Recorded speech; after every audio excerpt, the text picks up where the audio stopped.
What's up, everybody? Welcome to another episode of the Pest Control Internet Marketing Podcast. I'm your host, Andy Patel, CEO of K3 Marketing, a Google Premier Partner, where we have been perfecting the art of pest control internet marketing since 2005. As always, I hope you guys are doing well. Thank you all so much for tuning in. I'm getting a lot of messages, a lot of emails, appreciating the show. So thanks for tuning in. I hope you guys are learning a lot. I hope business is going well. All right, it is October and the seasons are changing. It's getting colder. And depending on what part of the country you're in, this obviously affects you a lot. And, a lot of my clients actually are pest control and wildlife control. So they're easily able to simply, boost up their wildlife division. But no matter where you are in the country, I hope business is going well. If it slows down, then, do use your marketing dollars wisely during this cold season. All right. By popular demand, we're going to talk more this month about search terms. I got a lot of messages from you guys mentioning that, this has kind of really been a bummer. You can't really see where a lot of your money is going and things like that.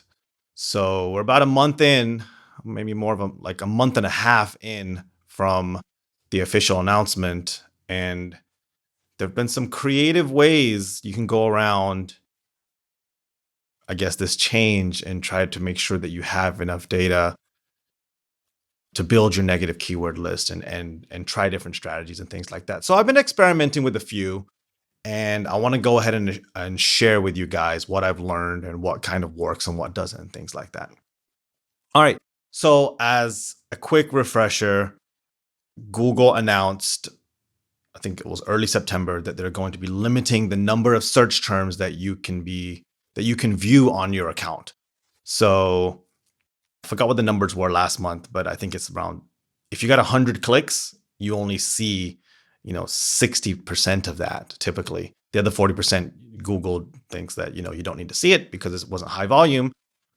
But the fact of the matter is that typically they're bad search terms that you paid for that you want to be able to build a negative keyword list towards, so you can essentially not lose money on those keywords again. But then again, Google is in the business of pay-per-click. So naturally, I think this is by design, unfortunately. So this is the issue that's happening. And last month I mentioned a couple of workarounds.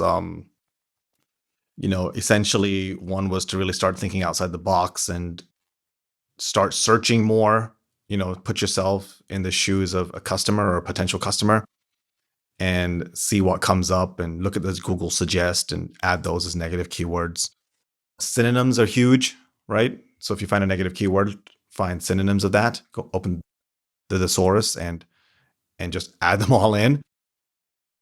And then also we talked about close variants, right? Google's sort of laxed on what they deem as close variant, and that sort of hurts everything as well. So understanding what the changes are and trying to adapt and using some of the strategies that I've mentioned can take you so far, but I have researched and found a couple of good solutions. Okay. So I hope you guys are ready. Definitely take some notes if this is something that's affecting you. All right. So what else could you be doing? The first thing is Microsoft Ads, formerly Bing. Okay. Now I know what you're thinking. Microsoft Ads, Microsoft Bing is peanuts compared to Google. And I agree. Okay. I personally believe that Microsoft Ads is a great add-on to Google Ads. And I think I may have mentioned it before in one of my earlier podcasts. We'll probably do an episode about it in the future. But essentially, you can import directly from Google Ads into Microsoft Ads. There's literally a button to import. There's a little bit of technical things involved as well in terms of lining everything up. But for the most part, you can simply import it in. It's great. You can even schedule an import. And that's nice. That's nice because, you don't have to build the program again. And if you simply just import it into Bing or now Microsoft Ads, you can keep a low budget or keep your eye on everything and let it run. And that's a nice additional source, lead source for you guys. I don't think it would really add a whole number in terms of quantity typically, but the quality is usually pretty good. I usually find that the older generation is on Microsoft versus Google. But either way, definitely put Bing on if you haven't. Now, I don't say add Microsoft Ads. I'm using those two words interchangeably. They're the same, obviously. Just by habit, they've been Bing for so many years, so I tend to forget that they're actually now Microsoft Ads. But essentially, I don't claim that Microsoft Ads will replace Google Ads. I believe that you can get great search terms data from Microsoft Ads. So that's where the secret sort of lies, in this case at least, is look at your search terms in Microsoft Ads as well and get that same negative keyword list and pop it into Google. Remember, the import is from Google to Bing. So if you add it into Bing, it won't, be imported automatically into Google. So yeah, and then obviously do the synonyms and things like that. But that's a great tip essentially, because I've been able to add, about 7 or 8 different search negative keywords that were bad search terms from Microsoft into Google. So definitely turn on Microsoft Ads and look at the search terms and import them into into Google. All right, so that's tip number 1. Tip number 2 is actually better, much better, and it involves Google Analytics. Okay. Personally, I'm not a big fan of Google Analytics because the data that I need to see as a Google Ads manager is already in Google Ads. However, if you're looking at an overall holistic approach, you're doing SEO, Google Analytics is essential. Believe it or not, when you link Google Ads with Google Analytics, you can see all of the search term data. Now, you have to do a little bit of digging, and obviously you have to link them together, which is not hard to do. A couple of Google searches, you guys can figure it out. But essentially, if you link Google Ads with Google Analytics and it pulls all the data, you can actually see all of your search terms. Now, I don't know if this is a fluke or if this is going to stay, but it's there. Okay. So this is a great solution to the issue. So definitely take that step if you have the resources and the time to do that. All right, what else could we do? Here's a crazy suggestion is, you may know already that I prefer broad match modify as my keywords primarily. Try a campaign that uses strictly exact match. Now, the close variants are still kind of iffy there, so you still want a decent negative keyword list, but you'll be surprised that you'll filter out a lot of bad search terms that way. So I've tried that approach. The quantity obviously goes down, but the quality stays pretty good, and you see a better ROI. So switching your keywords from broad match or phrase match or broad match modify to exact match, which is the brackets. Okay, we've had an episode on this before in the past. Feel free to go back and check that one out if you haven't already. I think it was called Keyword Match Types is the name of the episode.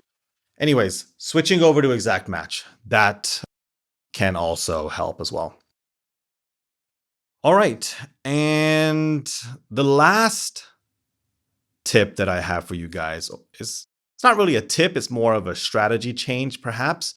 And this is really out there because it really goes against everything that we've been learning so far, but to try smart campaigns. Okay. So Google is really moving towards a direction where they really don't want you to have to think about anything. They say, okay, just pop in some information, give me your website, and we'll do the rest. We'll build your ads, we'll write everything, we'll do the keywords, everything. I've experimented with this and it's been a hit or miss.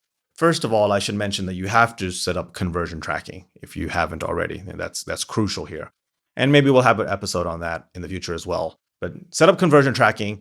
Make sure Google knows, which clicks are turning into leads, or as they like to call it, conversions.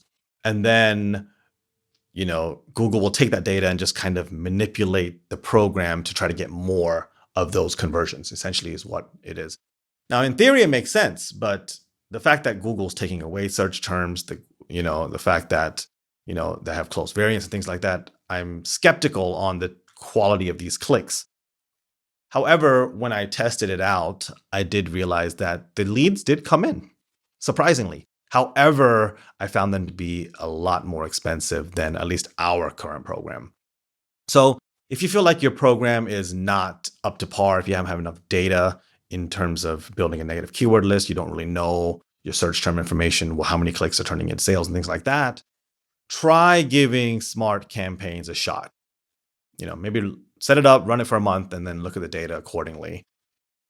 So not say it's going to work or it isn't going to work, but I think it's a case by case basis. Personally, I don't use it all the time. However, I do find that it works for certain pests and certain critters that are high dollar value for my clients. I can run a Smart Campaign to ensure that they get the number of leads. Even though it's more expensive for those leads, they convert at a high rate, and the average ticket price is like a few $1,000s. So they're willing to pay good money for those leads. So Smart Campaigns can work in those cases. All right. That's all I have today. I hope this helped. I know a lot of you guys were asking about this, so I appreciate y'all's questions. I think every month now, I'll probably address a question or two from you guys that you guys have been submitting and things like that. So continue to submit, continue to watch. I appreciate you guys. All right.